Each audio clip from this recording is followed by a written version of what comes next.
Hello friends, welcome to my channel lockdown guru for NEET. पिछले video में हमने discuss किया था अबाउट मीटर ब्रिज। इस वीडियो में हम पोटेंशियोमीटर देखेंगे। माई सेल्फ रंजीत, मैंने नीट 2019 दी थी और मेरा 167 out of 180 score in physics में पर्टिकुलरली। तो इस लेक्चर में हम पोटेंशियोमीटर की बात करेंगे। तो मीटर ब्रिज और पोटेंशियोमीटर, जैसे कि मैंने पिछले वीडियो में बताया था कि एक क्वेश्चन हर साल आ जाता है। तो पोटेंशियोमीटर लगभग सिमिलर है मीटर ब्रिज के, पर थोड़ा मीटर ब्रिज से थोड़ा डिफिकल्ट है या फिर थोड़ी ज़्यादा वेरिएशन है इसमें। तो मैक्सिमम चांसेस यही है कि पोटेंशियोमीटर से क्वेश्चन आएगा। तो हम क्या करेंगे, इस वीडियो में हम पूरा पोटेंशियोमीटर का कॉन्सेप्ट समझेंगे, जो कि प्रीवियस ईयर क्वेश्चन से रिलेटेड होगा। और फिर उसके बाद नेक्स्ट वीडियो में, या फिर अगर टाइम बचा तो इसी वीडियो में, हम उसके ऊपर क्वेश्चंस करेंगे। और उन क्वेश्चंस के मतलब हर एक क्वेश्चंस कौन से होंगे, वो प्रीवियस ईयर के क्वेश्चन होंगे। और हर एक क्वेश्चन में आपको अभी बताए हुए कॉन्सेप्ट पे सॉल्व करके दिखाऊंगा। तो लेट्स बिगिन। तो सबसे पहले पोटेंशियोमीटर है क्या, उधर से शुरुआत करते हैं।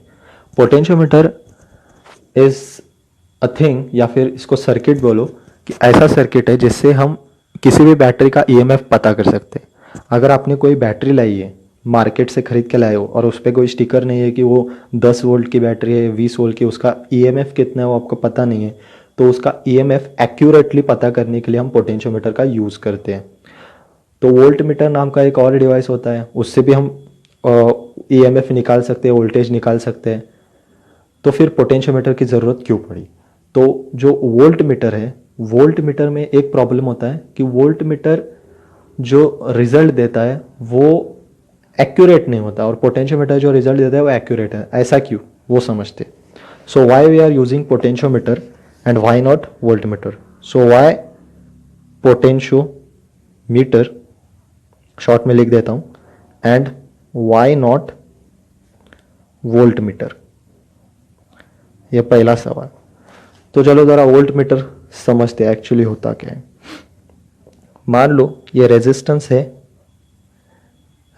है 5 ओम, और इधर से करंट जा रहा है 2 एम्पियर। तो इसके अक्रॉस ये पॉइंट मान लो ए और ये पॉइंट मान लो बी। तो potential difference across the point A B कितना होगा? तो हमें पता है कि V across A B will be current flowing through it, मतलब I, और रेजिस्टेंस R, तो V is equal to I R. तो I कितना है? 2 ampere, resistance 5 ohm, so 10 volt. इतना क्या रहेगा? Potential difference.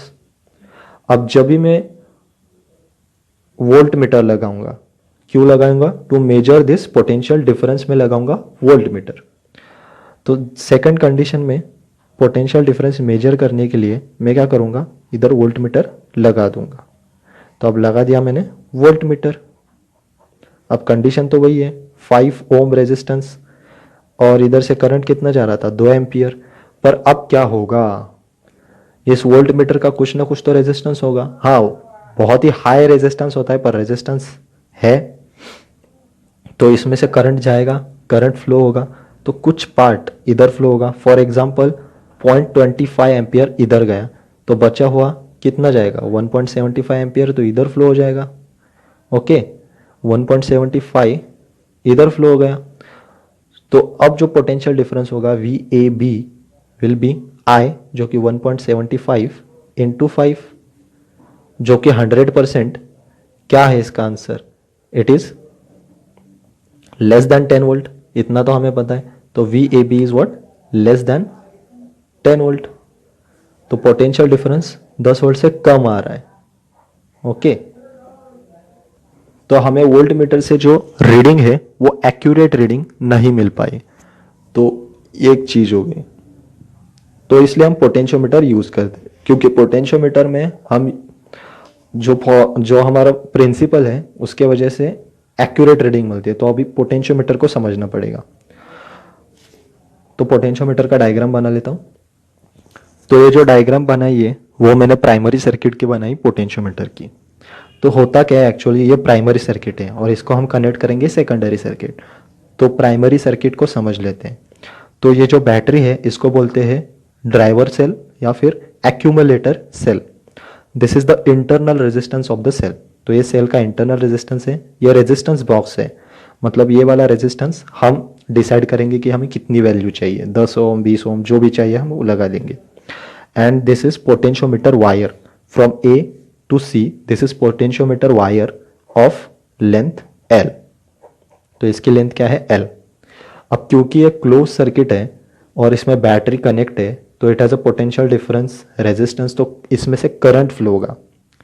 Okay, so let suppose that current is I, that current is I, और मैं रेजिस्टेंस बॉक्स में रेजिस्टेंस लगाया हूं आर, तो ये आई की वैल्यू क्या होगी, तो आई की वैल्यू तो हमें पता है according to Ohm's law V is equal to I R, तो I is equal to V by R, so I is equal to V by R, so इसमें it will be E not जो कि driver cell का potential है या फिर EMF upon total resistance, तो total resistance resistance box का R, internal resistance cell का, और एक रेजिस्टेंस इसमें अपने को ऐड करना पड़ेगा जो है इस वायर AC का रेजिस्टेंस, क्योंकि वायर है तो किसी ना किसी मटेरियल से बना होगा तो उसका भी रेजिस्टेंस है, तो वायर का रेजिस्टेंस हम ले लेते हैं RW यानी कि वायर, तो ये हो जाएगी करंट की वैल्यू।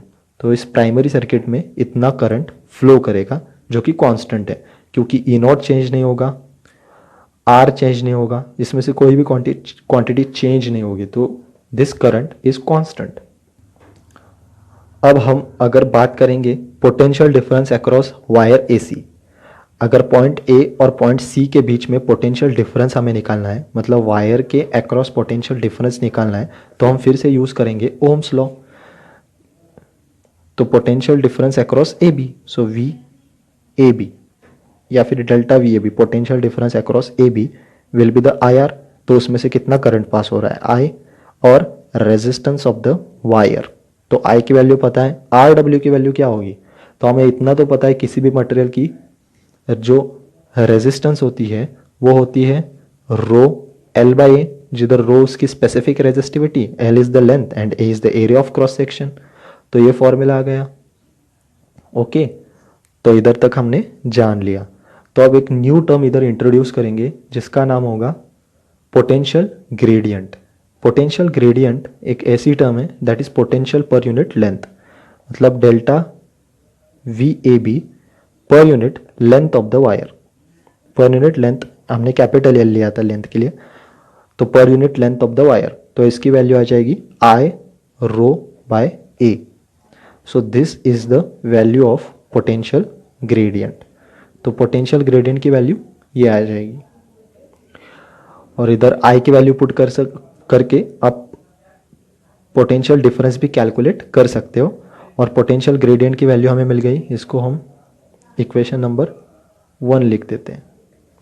तो इधर तक तो हो गया, हमने पोटेंशियल डिफरेंस की वैल्यू कैलकुलेट कर ली, सॉरी पोटेंशियल ग्रेडियंट की वैल्यू कैलकुलेट कर ली। अब थोड़ा इस वाले टर्म पे ध्यान देना, पोटेंशियल डिफरेंस। तो अगर हम ऊपर वाली इक्वेशन को अगर फिर से देखें और I की वैल्यू पुट कर दें और रेजिस्टेंस की वैल्यू पुट कर दें, तो हमें समझेगा कि potential difference across point A and C, sorry potential difference across the point A and C किस पे डिपेंड करेगा, वो डिपेंड करेगा लेंथ पे, क्योंकि ई नॉट तो कांस्टेंट है, रेजिस्टेंस बॉक्स का रेजिस्टेंस भी हमने फिक्स कर रखा है, इंटरनल रेजिस्टेंस तो सेल पे डिपेंड करेगा, फिर बात आती है वायर का रेजिस्टेंस भी कांस्टेंट है, रेजिस्टिविटी भी कांस्टेंट रहेगी, एरिया ऑफ क्रॉस सेक्शन भी ओवर एंटायर लेंथ कांस्टेंट रहेगा, फिर लेंथ ही ऐसी एक चीज़ है या फिर क्वांटिटी है जो चेंज होगी, क्योंकि अगर हम A टू C लेंगे तो लेंथ L हो जाएगी, A2 मान लो कोई इधर पॉइंट लिया तो लेंथ कम हो जाएगी, बाकी सारी क्वांटिटी कांस्टेंट रह जाएगी, तो पोटेंशियल डिफरेंस कम हो जाएगा। तो पोटेंशियल डिफरेंस जो है it is directly proportional to length, so delta V is directly proportional to length. This is the principle of potentiometer. So this thing is the principle of potentiometer. Actual principle of potentiometer is this. Principle of potentiometer. तो इधर तक तो हमने समझ लिया। अब इससे हम डायरेक्ट जाएंगे एप्लीकेशंस ऑफ द पोटेंशियोमीटर, जो कि हम क्वेश्चन सॉल्व करने के लिए तो अब ईएमएफ कैसे निकाले? तो ये जो है हमारा प्राइमरी सर्किट है, this is accumulator cell, this is internal resistance, this is resistance box, this is the wire of the known length with known resistance, और ये जो है वो अननोन सेल है with unknown EMF, let's say E1, so unknown EMF E1। तो इसका जो positive terminal है वो पॉजिटिव पार्ट से कनेक्ट कर दिया, और नेगेटिव टर्मिनल है that is freely movable on the wire. तो अभी क्या होगा, देर is a potential difference across this wire, तो वायर पे भी पोटेंशियल है। तो जब ये जॉकी मूव करूंगा मैं इधर से इधर इधर इधर इधर इधर जब मूव करूंगा, so there will be deflection in the galvanometer, तो गैल्वानोमीटर डिफ्लेक्शन शो करेगा। But at a point, at some point, let suppose that point is this point B at length small L, okay, galvanometer ने deflection ही show नहीं किया, मतलब there is a zero deflection in the galvanometer. So galvanometer में क्या होगा, null deflection. So what will happen at that time, तो उसका एक ही मतलब है कि सर्किट में करंट फ्लो नहीं कर रहा। क्यों फ्लो नहीं कर रहा? Because potential difference across this much length of the wire small L is equal to the EMF of the battery. तो इसका सीधा सीधा मतलब है कि potential across the part A B, delta V A B is equal to EMF of the battery. तो हमें EMF find करना है, और ये वैल्यू हम निकाल सकते हैं। कैसे निकालेंगे? तो सिंपल सी बात है, जो E1 होगा वो कितना है, डेल्टा वी ए बी। अब जो पोटेंशियल डिफरेंस होगा वो रहेगा पोटेंशियल ग्रेडियंट इनटू लेंथ, तो पोटेंशियल ग्रेडियंट को हमने x मान लिया है, और इनटू लेंथ, तो लेंथ कितनी है, स्मॉल, तो small L, so potential gradient into small L that is the E1। तो E1 की वैल्यू हमें मिल गई। तो पोटेंशियल ग्रेडियंट कितना होगा, तो पोटेंशियल ग्रेडियंट होगा potential difference across AC upon total length, okay. तो सिंपल सी बात है, वो क्या हो जाएगा, potential difference across the total wire AC upon total length of the wire into this much part of the wire, तो ये हो जाएगा E1। तो हमने E1 की वैल्यू निकाल ली। बट बेसिकली ऐसे क्वेश्चन एग्जाम में नहीं आते, तो ये बस समझने के लिए था फर्स्ट एप्लीकेशन। अब सेकंड एप्लीकेशन से जो हम शुरू करेंगे वो एक्चुअल क्वेश्चंस रहते हैं एग्जाम में। तो second application, to compare the EMF of two cell, to compare the EMF of two cell, मतलब इसमें क्या करेंगे, हम दो सेल्स का ईएमएफ कंपेयर करेंगे, टू सेल्स। तो इसमें क्या करेंगे, हम ईएमएफ कंपेयर करेंगे। तो to compare the EMF of two cells, तो अभी हम कंपेयर कर लेते हैं।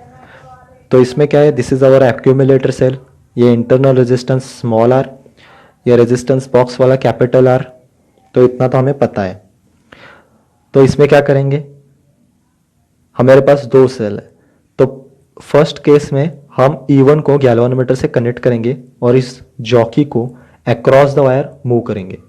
तो जब इधर से मूव करना स्टार्ट करेंगे, तो at a certain point, let us suppose at this point, okay, so at point this B, इधर जॉकी आ गया, तो इधर हमें मिल गया क्या, बैलेंस पॉइंट। तो इसकी लेंथ में अगर L1 मान लूँ, ओके, तो इस केस में इधर बैलेंस पॉइंट आ गया, मतलब इस केस में जैसा हमने ऊपर किया था, E1 will be equal to potential gradient into L1। तो E1 की वैल्यू क्या हो जाएगी, potential gradient across the wire into that length L1। अब सेकंड केस में जब मैं E2 गैल्वानोमीटर को कनेक्ट कर दूंगा, when I will connect E2 to the galvanometer, similarly jockey को across the wire along the wire move करता जाऊंगा, and at a certain point मुझे मिल जाएगा न्यू लेंथ। फॉर एग्जाम्पल मुझे नया पॉइंट इधर मिल गया, okay, so this is J dash या फिर B dash, and this length is L2, this length is L2। अगर ये लेंथ L2 है, late us suppose this is equation 1, now this length is L2, so E2 will become potential gradient into L2 and this will be the equation number 2। अगर मैं दोनों equation को divide कर दूं, so divide 1 by 2, so E1 by E2 will be equal to L1 by L2। तो दोनों cell का, sorry, दोनों सेल्स का ईएमएफ का रेशो हमें मिल गया L1/L2। अब इसकी खास बात यह है कि अगर हमें दोनों सेल्स का वैल्यू नहीं पता तो हम रेशो निकाल सकते हैं। एक सेल का वैल्यू पता है तो दूसरे सेल का वैल्यू निकाल सकते हैं। अगर दोनों का वैल्यू नहीं पता तो वैल्यू नहीं निकाल सकते, बस उसका रेशो निकाल के कंपेयर कर सकते हैं। So this is very important formula, क्योंकि इस पे बेस्ड काफ़ी क्वेश्चन प्रीवियस ईयर में आ चुके हैं, वो हम नेक्स्ट वीडियो में सॉल्व करेंगे। Now next application, so now we are going to find internal resistance of the cell. तो अभी similarly this is our accumulator cell, this is internal resistance of accumulator cell or not, this is R resistance, box वाला resistance, this is the wire of total length capital L, this is the cell with the EMF E1, this is the internal resistance R1 of that cell, and this is the external resistance in parallel to this battery. तो first condition में this key is open, so in first case key is open, so key open है मतलब resistance is not involved in the circuit। इसका meaning ये हो जाएगा कि इसमें से कोई करंट पास नहीं करेगा, and this is not involved in the circuit, so this will not be involved in the circuit, तो ये सर्किट में नहीं होगा। तो उस केस में हम जब जॉकी को मूव करेंगे along this wire AB, तो at some point let us suppose at length L1 हमें मिल जाएगा बैलेंस पॉइंट, तो वो जाएगा हमारा EMF का वैल्यू। तो at that point first case में E1 will be equal to potential gradient into L1, तो उस समय वैल्यू हो जाएगा E1 is equal to x L1, x है पोटेंशियल ग्रेडियंट। अब सेकंड केस में हम क्या करेंगे, इन सेकंड केस बस की को क्लोज कर देंगे, की इज क्लोज्ड। तो अब की को क्लोज कर दिया, अब इस जॉकी को फिर से मूव करेंगे, तो जॉकी इधर से इधर से इधर से इधर से मूव कर रहा है। लेट अस सपोज इधर उसका आ गया balance point, so eight this point it has got balance point, तो इसको बोल देते हैं बी डैश, इसको बी मान लिया तो ये हो गया बी डैश, और ये लेंथ हो जाएगी L2 up to B dash. Okay, तो अब क्या हो जाएगा, बैलेंस पॉइंट आ गया।